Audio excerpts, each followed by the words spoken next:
The floorboards above the kitchen are rotting from the inside out, not with water damage but with guilt. This house is a monumental secret, a suburban cage masquerading as a quiet home, maintained by a single exhausted man who is tethered to a history too volatile to witness the light. He is the architect of normalcy.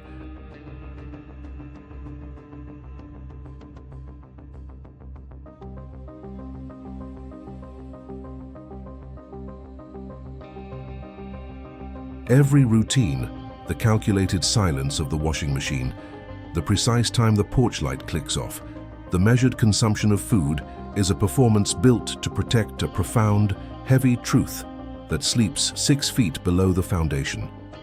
She never left the basement.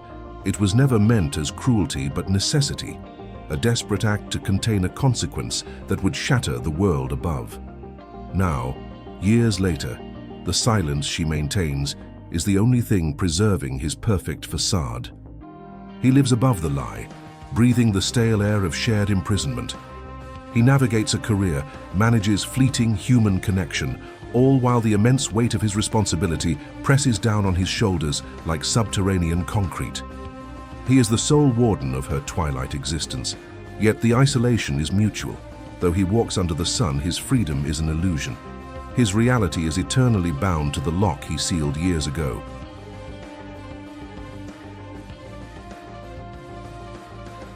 The secret has begun to grow too large for the foundation to hold, expanding and pushing against the walls of his sanity. He knows, with chilling certainty, that the lock will eventually break. The moment the world looks beneath the floorboards, the ensuing light will destroy everything he meticulously constructed above her necessary absence. My name is Owen Callaway, and this is the moment the rope snapped. I stood at the threshold of my split-level home at 17 Willowbrook Lane. My gaunt build reflected dimly in the dusty window glass. For 8 years, I, Owen Callaway, 36, had been the perfect resident, the quiet, meticulous consultant who always pruned his hedges. That perfection was exhausting. It demanded constant vigilance, which was why the lapse, when it came, felt like a catastrophic failure of physics, not memory. The heavy-duty padlock that secured the sealed hatch, the only thing separating the thin veneer of my life from the existence of Lydia Hayes, 34, down in the foundation chamber, required a specific brass key. I usually kept it taped beneath the sink flange. This morning, rushing to an early meeting at Sterling & Royce Consulting, I had misplaced it.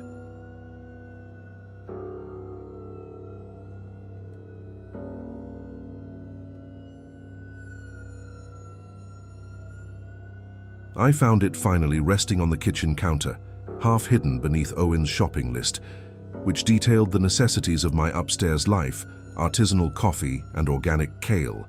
It was exposed, a sliver of shining metal daring the outside world to peek in. I was late. With a jolt of blind panic, I jammed the key not back beneath the sink, but into the pocket of my blazer. I needed to get out. I needed the sterile, bright air of the corporate office.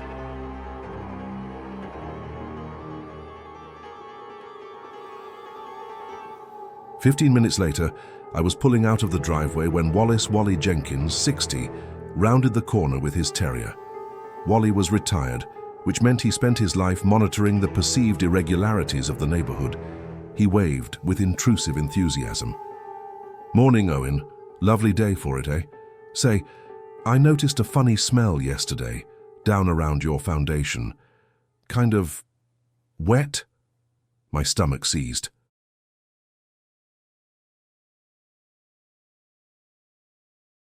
"Must be the humidity, Wally," I managed, forcing a tired smile that felt like tearing my own face. "I had the exterminators out last week. Standard spring moisture." Wally lingered, his thinning grey hair catching the morning sun.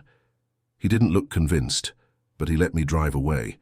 I was free for now, but the knowledge that his curiosity had been piqued was a shard of ice in my chest. The structure was beginning to crack under the weight of the stale history below. At the office, I sat through a briefing led by Sarah Beth Miller, 32, a vibrant, ambitious woman who spoke about Q2 projections with cheerful pragmatism. Her voice was a bright, clean melody, utterly disconnected from the cold, damp silence I carried beneath my shoes. While she discussed market penetration, I reached into my blazer pocket to confirm the key was still there. It was empty. My breath hitched. The key was gone. I tore through my pockets, trousers, shirt, lining, my meticulous nature dissolving into frantic, isolated guilt. I must have dropped it when I hurried out of the car, on the driveway, near Wally. The fear wasn't simply that the secret would be found. It was the chilling certainty that the moment the light hit her, it would destroy everything I had built above her absence.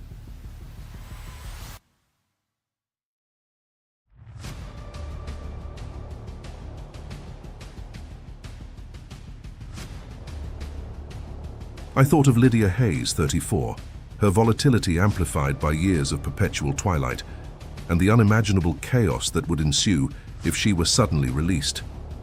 I sprinted from the building, ignoring Sarah Beth's confused calls. The drive back to 17 Willowbrook Lane was a blur of adrenaline and sickening inevitability. I skidded onto the driveway. Wally's ancient station wagon was parked half on the curb. He wasn't outside. The front door of my house I didn't need to check the counter, nor the foundation area.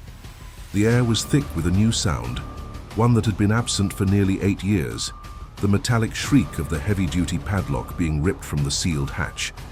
It was the sound of the boundary dissolving. I burst into the meticulously clean kitchen. The back door leading to the internal garage and the hatch was wide open. I saw Wally's slight build silhouetted against the dark opening to the foundation chamber. He held the key in his hand, looking down into the darkness, a sick mix of curiosity and horror on his face. "Owen, what in God's name is down?" Wally didn't finish the sentence. The sound that erupted from the shadows was not human language, but a guttural scream of pure, unadulterated confinement.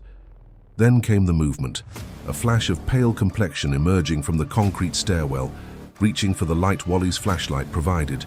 I saw the light hit Lydia Hayes.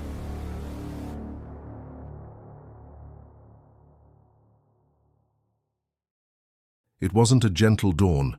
It was an explosive supernova of damage and raw, desperate energy. Wally stumbled backward, dropping the key, his face contorted in disbelief as the gaunt figure of the true prisoner stepped into the kitchen light.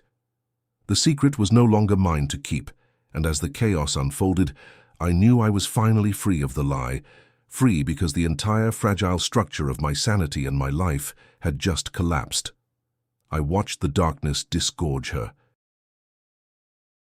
Lydia wasn't walking. She was erupting, a pale, starving spectre defined by sharp angles and eyes that burned with the perpetual twilight she'd endured. The sudden, sterile brightness of my kitchen, the kitchen I had kept perfect for years, was a physical assault on her. Her scream, that guttural sound of pure, unadulterated confinement, ripped the suburban silence to shreds. Wally was useless.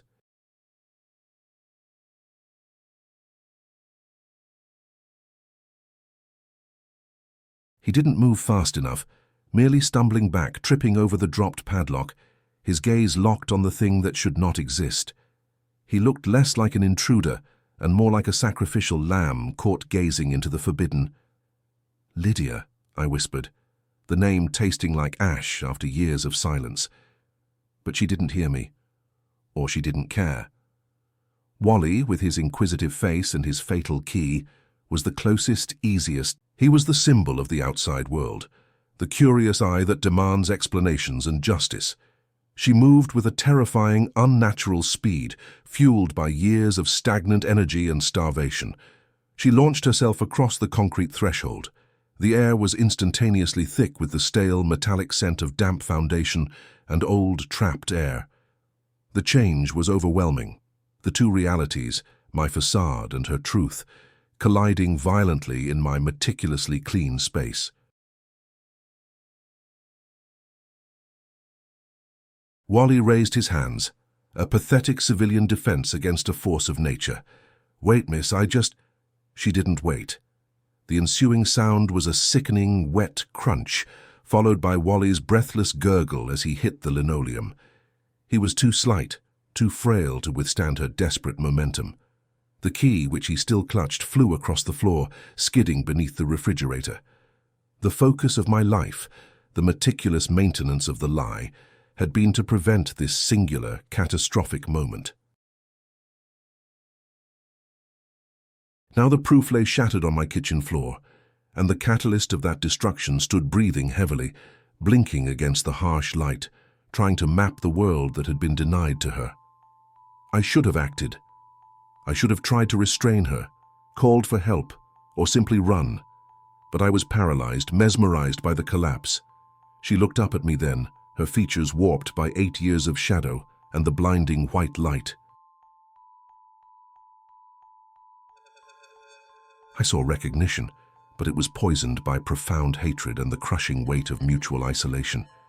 "You did this," she rasped, her voice dry and unused, yet carrying the cutting certainty of a razor. The lie was gone, but the responsibility remained. I was no longer the warden. I was just another variable in her newly volatile world. I took a hesitant step back, hitting the counter. The refrigerator hummed. She took slow, deliberate steps toward the bright rectangle of the open front door. She had spent a third of her life in the dark, and now the outside beckoned, a blinding, chaotic escape. I knew what had to happen. If she walked out, the destruction would encompass the entire neighborhood. The police, the media, the end of my career, and the total annihilation of every single calculated routine I had constructed. My guilt-ridden prison would become a public spectacle. As she reached the doorway, silhouetted for a moment against the blinding mid-morning sun, I finally moved, not out of malice but out of the sheer, panicked necessity of self-preservation and the desperate, failed desire to put the secret back into the ground. I lunged, bypassing Wally's inert body, not toward her but toward the heavy cast-iron skillet hanging on the wall.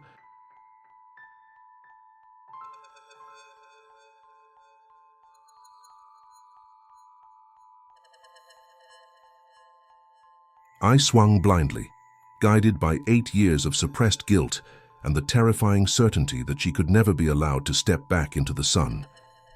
The impact was dull, loud, and final. Lydia slumped back into the kitchen, falling not onto the clean linoleum, but landing directly on top of the unmoving form of Wally. The only sound now was the echoing clatter of the skillet as it bounced across the floor and the ragged, shallow gasps escaping my own chest. The structure had collapsed. Everything I had built was destroyed, yet the silence, a terrifying, irreversible silence, had returned to 17 Willowbrook Lane. I looked at the three of us, the meticulous architect, the unintended casualty, and the prisoner who finally escaped only to be sealed away forever, this time by the sheer weight of her own history. The reckoning was over. I was finally, utterly alone. The silence that followed was heavier than the cast-iron skillet. It tasted like blood and dust. I stood staring down at the wreckage of my kitchen floor.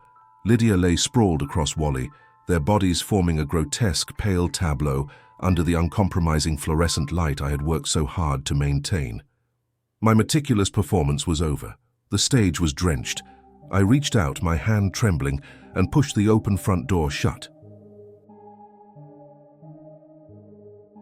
The click of the lock, though tiny, felt like a thunderclap, drawing a definitive barrier between the absolute horror inside and the oblivious spring morning outside. The air conditioner unit rattled faintly, attempting to cool the room despite the sudden influx of damp, cold air leaking from the yawning black hole of the foundation chamber. I looked down into that darkness. It wasn't the secret anymore. It was the burial site. My breathing evened out, not through calm but through a terrifying immediate pragmatism. Guilt was a luxury I could no longer afford. Survival required action, calculated, silent, and final. I had 8 years of routines, of keeping things hidden, and that instinct surged back stronger than the shock. I found the heavy-duty padlock Wally had dropped. It lay uselessly beside the sealed hatch frame. I ignored it, moving past the bodies to the utility closet. I needed bleach gloves and plastic sheeting. Lydia first, she belonged down there. Her body was lighter than I expected, brittle from years of deprivation. I didn't look at her face. I focused on the effort, the strain in my shoulders as I dragged her back toward the black mouth of the foundation. She slipped easily over the concrete lip, disappearing back into the twilight she had fought so desperately to escape. I heard the muffled thump as she landed below, and the air immediately grew less charged, the volatile energy dissipating into the stone foundation. Wally was the problem. He was foreign matter, an anomaly that had to be resolved. Wally, the neighbor, the curious eye, the innocent collateral damage of a secret too volatile to touch. His thin grey hair was matted against the linoleum. I retrieved the key he had clung to, wiping it clean on my trousers before dropping it into the disposal. It didn't matter now. Dragging Wally was physically exhausting, a slow scraping pull across the floor. I maneuvered him toward the open hatch. This was the point of no return. As I lifted his torso to push him into the dark, his hand flopped, exposing a mundane, cheap wristwatch. It was still ticking, the ridiculous, relentless march of time, indifferent to the atrocities occurring above the Earth's crust. I let him go. A heavier sound this time, a deeper thud that echoed up from the chamber. I closed the sealed hatch. I didn't bother with the lock. I knew where the construction supplies were stored in the garage, bags of quick-set concrete, left over from a patio project 3 years prior. I hauled 2 bags into the kitchen, their weight comforting in its finality. I tore the bags open and began mixing the cement right there on the kitchen floor, near the threshold, creating a thick, muddy barrier. I troweled the gritty mixture heavily across the hatch seams, sealing the metal frame into the concrete floor permanently. I smoothed the surface carefully, meticulously, just as I had cleaned the house for the last 8 years. It had to look like simple, necessary repair work. When I finished, the thick grey mass was impenetrable. The foundation was truly sealed. Lydia was gone. Wally was gone. The reckoning was complete. I stood over the drying cement, the smell of chemicals and damp stone replacing the metallic tang of blood. The meticulous architect had become the final executioner. I walked over to the refrigerator, opened it, and pulled out a bottle of water. I drank deeply, staring at the newly consecrated seal. I was still standing in the light, but the stale, perpetual twilight of the foundation was now woven into my existence, a permanent, suffocating truth. I was the last living structure built upon the lie, and now I was utterly, irrevocably alone. Smash the like button and join the channel squad.